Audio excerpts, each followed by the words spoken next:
Today, Precarious plays Pokémon Colosseum. Oh, I just can't get over that Pokemon. Man, I thought that you were gonna do like an aw snap about my sick burn, but then you just wanted to just Google gaggle over this adorable sphere mammal. Yeah, that was it. That's what I did. I like his little teeths. Yeah, I like his teeth too. Of the two of them, Carnivine, or not Carnivine, that's a different Pokemon. Carvana. Yeah, Carnivine is a Pokemon. Oh. It is a Venus flytrap styled Pokemon Oh, that's funny. Yeah, he has a very broad saucer-like top with a really spindly like set of arms and limbs underneath, and I think he flies around like a flying saucer. Of the two of them, between Spiel and Carvana, I'm not sure which one I actually like more. Because I really like Spiel because Spiel is so cute, but I like Carvana's toughness. Carvana looks cool. Does look pretty intense. And I actually like the design of Sharpedo. I've never been able to make effective use of Sharpedo because of its stats. Yeah. Oh, I hate it when the fish go belly up. That makes me sad. It does seem a little graphic, right? Yeah. Considering everybody else just sort of gets knocked out. Well, and you know it's alive. It's gonna be alive. At least they could just have it go to its side. That's a thing that can happen. Well, if a fish is stunned without being killed, does it also go belly up? I don't Is it possible know. to stun a fish without killing it? They're pretty simple organisms usually, aren't they? Yeah, they're very sensitive. I don't really know. I've usually tried to be mostly nice to fish. So, I remember one time one of my fish wasn't feeling well and he was kind of swimming sideways in a circle, kind of floating halfway, like tilted. But eventually, I can't remember if I think he got better because we put something in the water and it was okay and it killed whatever fungus it was among us. But what? And then with the, I've heard stories. Yes. I've heard stories of fish being slain by intense light. Well, I can see that happening. Like, I've heard stories that I have never bothered to dig into of like flashbang tear light being enough to all of the photons just fly into their eyeballs and overwhelm their tiny fish brains and they just die. Well, in comparison, people can get epilepsy and go into a seizure and bite their tongue and bleed to death. So... Yes, I'm intimately familiar. Happens to me all the time. Died just last week from a epileptic-induced tongue biting. Ooh. I would like to apologize for this topic of conversation if you have bitten your tongue and died because of an epileptic seizure. You have my sincerest apologies. Yeah. If you are just related to someone that has happened to, I'm sorry, but I have no sympathy. I shouldn't No. do. That was bad.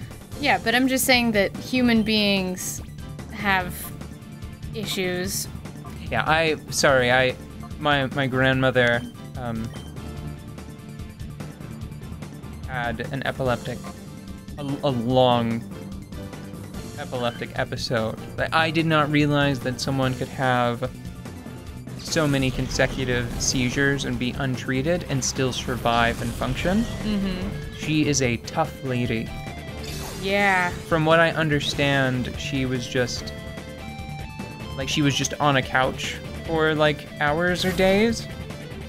And everybody just sort of thought that she was sick, and she was just like, I'm sick. I don't I'll feel be good. fine. And I'll sleep it off. And she's having seizures. A lot of them. She struggles to read now. The doctors, I think, whenever it first happened, said, you'll never read again. And then a couple months or years later, she was like, I can read just a little more slowly. Shut up. So I guess what I'm saying is that there are probably fish that also have trouble reading now, too. And they survived the light-induced flashiness.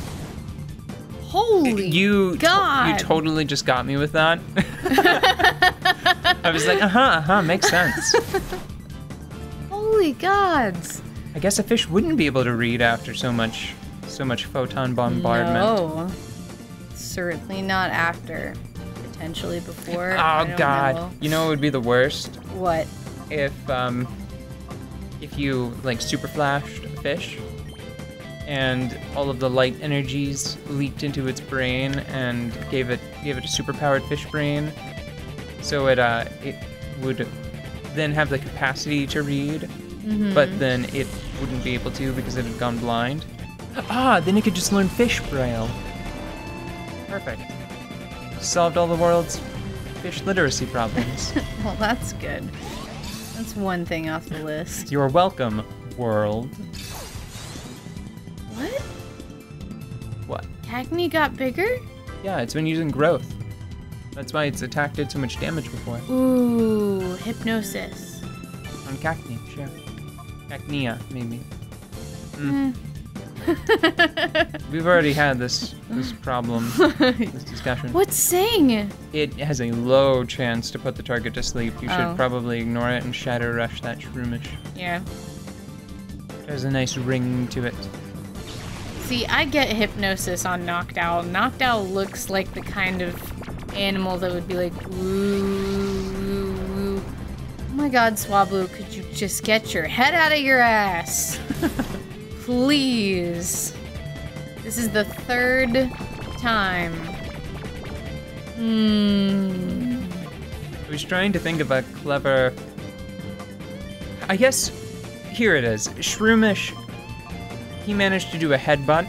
Yeah. And I was thinking like, look, Shroomish, he managed to get his head out of his ass, but he's mostly head and no ass, so that's probably not as difficult for him. But then I started to think, is there a Pokemon that's mostly ass? There has to be. I think it's called Snorlax. You did it, like straight away. Very good. Good job. There have got to be others, but... I think that's worth a normal badge. And there's that one that people swim on. Nope. Spheal, probably mostly ass. I think he's mostly ball. I think so too. Have I asked you before if you had to be a Pokemon League gym leader? Or what type would you be? Oh. What type of Pokemon would you train? I would probably train exclusively dragon Pokemon. Or grass, because I like them more. The dragons are really cool. Is there a grass dragon? Calculating. A grass dragon.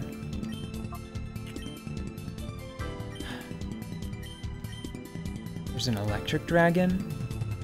There's a couple, I think, of electric dragon. There are a lot of flying dragon. I believe there's a steel dragon. I do not think that there is a grass dragon. They seem weirdly hesitant to combine dragon with too many other types. I'm not sure why. So I do not think that there is a grass dragon, unfortunately. Oh, Noctowl. Oh, Swablu. In fact, now that I think about it, I think that there are a couple of legendary electric dragons. For fuck's sake, people. It's fine, just call I them know, both. but they're both being very bad birds. They're being very bad birds, and I don't like it. No. You should have one of them try to put Cacnea back to sleep. I almost got it Cacturn. Yeah, I have been. He's asleep, see? Oh. Ow. Owl. Owl says owl. Ooh, to Naptown. Would you hit something? Ooh. Well. Yes. Thanks. A nice solid hit. This is management, people. You just threaten them until it works. Uh-oh. I learned a lesson today. Audette is no good at managing. Don't put Audette in charge of creatures or objects. Or objects. Speaking of creatures and objects, I want to talk about D&D more. I've still been working on converting Spelljammer. A lot of the work is done. I have like a rough draft of an embarrassingly large manual. Yes. Yes, you do. For a while there, it was looking like it was going to come in quite a bit shorter than the original manual. Uh-huh. But then once I started converting all of the combat rules, it just kept... Why did you do that? It's a dark grass Pokemon. Just put in Meditite and see if you can't get a high jump kick in before it sweeps your team. Feint Attack is a shadow move, or a dark move, sorry. I forgot that shadow is a different thing in this game. Okay. Gotta use Shadow. Thundershock will not damage it effectively because it is a grass Pokemon. Okay, it hit it, which means you win. Okay. Jeez. You can just go back into town to heal. Oh. But as I had to add more and more rules to bring it in line with the expectations for 5th edition. Mm-hmm. So fitting it into bounded accuracy. Trying to reduce the number of steps that mainly serve to cancel one another out. Mm-hmm. Like entire big sweeping steps. One of them I actually was in 5th edition to begin with, which was giving objects of sufficient size a damage threshold. Mm-hmm. Basically, there had to be a way. You should know. You should heal first. There had to be a way to put ships in a class of their own. So you have to be like a level. What I calculated for is a level 10 barbarian that is using Rage and Frenzy with a two-handed weapon will be able to start fighting ships directly.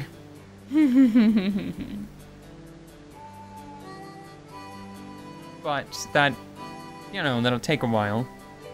Yeah. And it's not something that you'll be able to start the game and do. Oh, whoa. Yes, actually, yeah.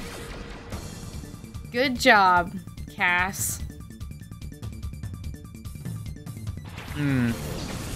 This is a psychic ground Pokemon. That's just a psychic Pokemon. Now, later I think it's psychic fairy. Whenever they introduce fairy. I think it's fairy. Shoot, I forgot to mention the thing before. The Pokemon, the electric dragon that I was thinking of that isn't a legendary, I'm pretty sure is still a Mega Evolution. And it's actually Mega Evolved Ampharos of all Pokemon. Like, you know Flaffy? Yeah. You know how it evolves into Ampharos? Yeah. That sort of like yellow dinosaur, because it loses all of its wool, gets its wool back in a glorious flowing mane of hair. Uh-huh. And as long as it's Mega Evolved, it is a Dragon Electric Pokemon. I do not know why. Cool, I think. Yeah, it's actually one of my favorite Mega Evolutions just because it introduces such a weird new element. I feel like every Mega Evolution should have done something like that and changed their typing. I don't like Mega Evolution as a mechanic because it is usually just whatever you were doing before, but harder. Mega Evolved Mega Mewtwo is just Mewtwo, but cranked up off the end of the scale. Its strategy is still the same. Its typing is still the same. So like Mew 3. Yeah. Like Yeah. Mew 11. So my favorite ones are the ones that do something weird. Then those actually often wind up breaking the damn game, and they wind up getting banned. Or one of my other favorites is Mega Kangaskhan. Yeah. You know how Kangaskhan has a little baby in its pouch? Yeah. Whenever it Mega Evolves, the baby jumps out of the pouch and fights with its mom. Or fights alongside its mom, I should say. I was gonna say, what? So every time it uses a move, the baby repeats the move in miniature. And it is like absolutely competitive. It is complete destruction of the competitive battling scene, evidently. And I can see it. Yeah. Just reading it on paper, and I'm like, oh, it just gets like the full value of the move. Oh my god. If it was just like a tiny little bonus, you know, like if it attacked with the move, but at 120, not 120, at 20% of the base power. Like if it just did base power and attack. If it did like 1/5 of the damage, that would be one thing. Because that means that it would basically just turn every move into like a double hit. Or Fury. Not Fury Swipes. There's another move that hits twice. Just hits twice. How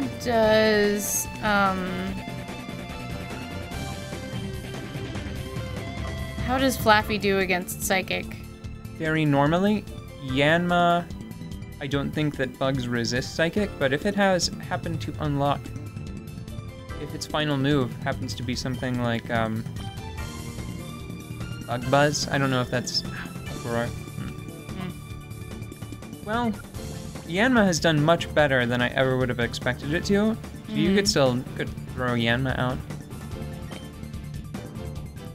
Ooh. Yeah.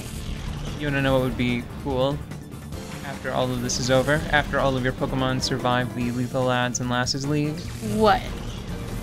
You could, because I still have all of the equipment necessary to do this. You could use a Game Boy Advance, GameCube link cable to transfer these to a copy of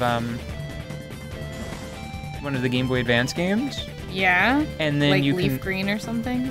I'm not sure if it has to be. I think I did it with Fire Red. Okay. I think.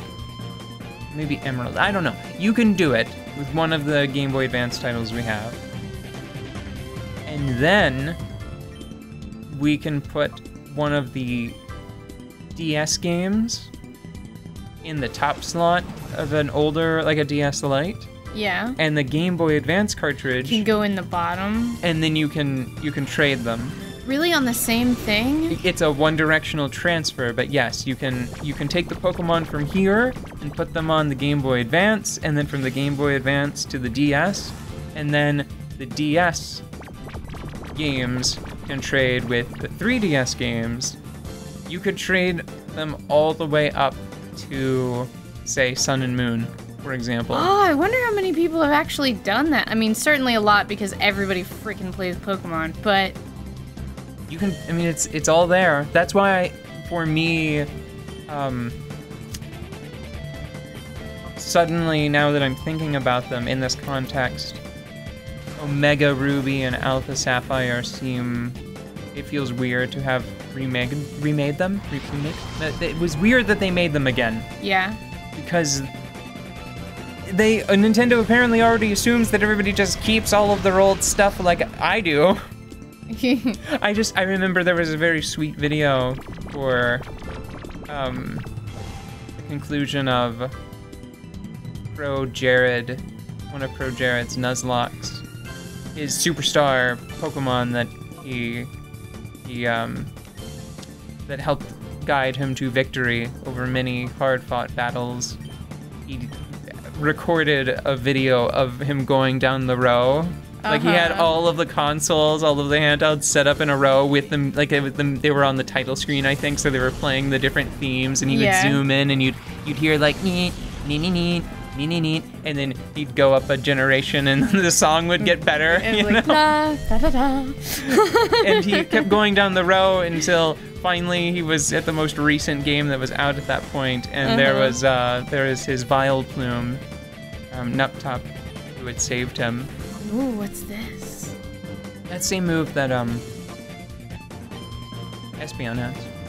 That's physical damage. Probably won't be of much help against these two Pokemon right now.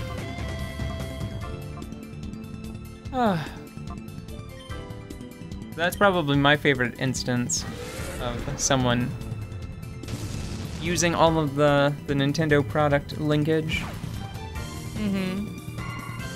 It's like someone surviving the fucking Hunger Games. Yeah.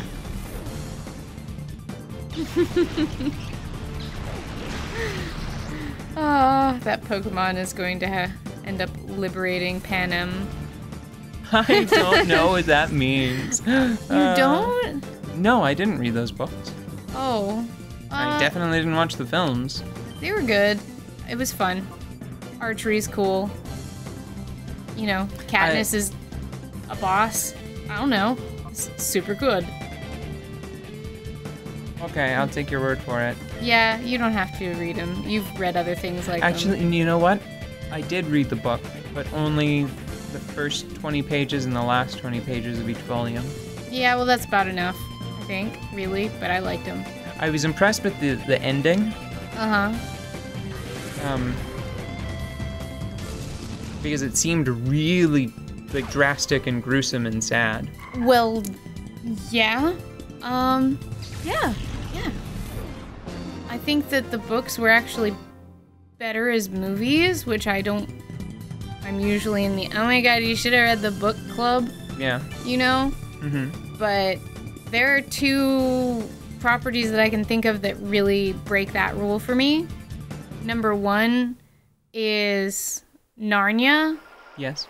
I really thought that the Narnia movies were very good and like as good and as fun as the books. And I also thought that the Hunger Games, though they were more emotional as books, I think that they were cooler as movies. And I just love seeing that one actor in the crazy blue wig. Oh, well, maybe I'll actually try giving him a watch sometime.